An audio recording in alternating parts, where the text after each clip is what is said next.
A spokesman for Donald Trump's eldest son, Don Jr., has confirmed that he is in fact infected with coronavirus.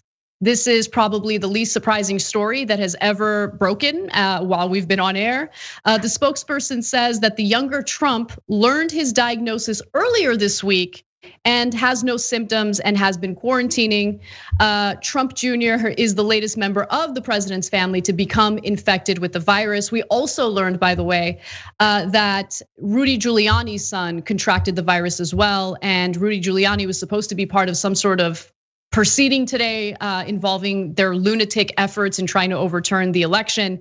He did not attend, mostly because the lawyers are probably incredibly embarrassed of him, but also because he's also quarantining due to the fact that he was in close contact with his son, who did test positive for COVID.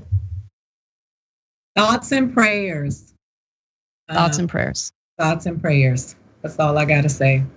I'm thinking about the 200,000 people plus and then some that we lost, and I'm thinking about the nurses who are crying because they're throwing bodies in things called the pits.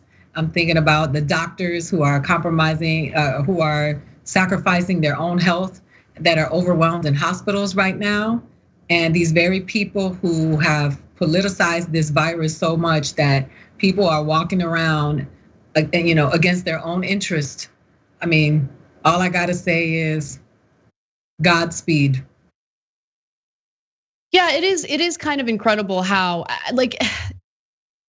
here's the thing that I don't think Trump supporters really understand, because fine, they might think coronavirus is a hoax, but at the end of the day, 250,000 Americans are dead from this virus. The numbers did not have to be that high.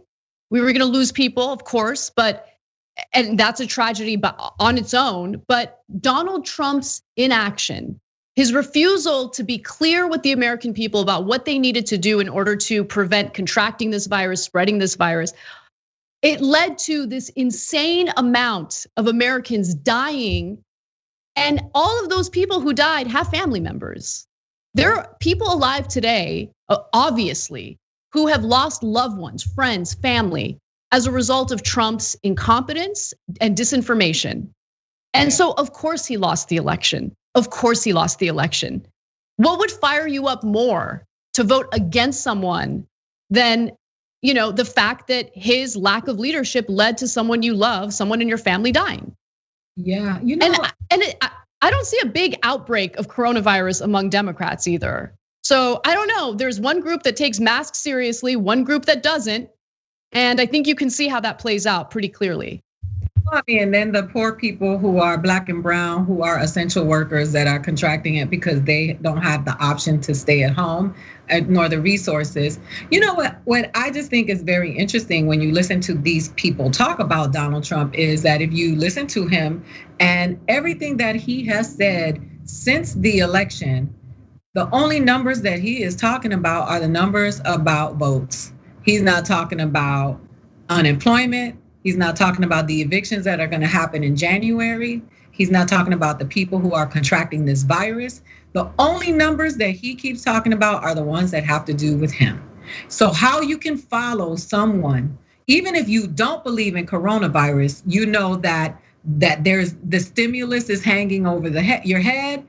You know that these evictions and people are gonna lose their homes at the beginning of the year when these sanctions are up. You know that unemployment is gonna run out. You know that the struggle is real and still here. And you're still following him and all he's talking about is himself. Yeah. That's sad. It's beyond sad. I mean, I don't think I've ever witnessed someone as narcissistic as Donald Trump is. His unwillingness to feel even an ounce of empathy for anyone is just horrific. And he can't even keep his own family members safe from this virus. That's how incompetent and self-interested he is. Thanks for watching The Young Turks. We really appreciate it. Another way to show support is through YouTube memberships. You'll get to interact with us more. There's live chat emojis, badges. You've got emojis of me, Anna, John, JR. So those are super fun. But you also get playback of our exclusive member-only shows and specials right after they air. So all of that, all you gotta do is click that join button right underneath the video. Thank you.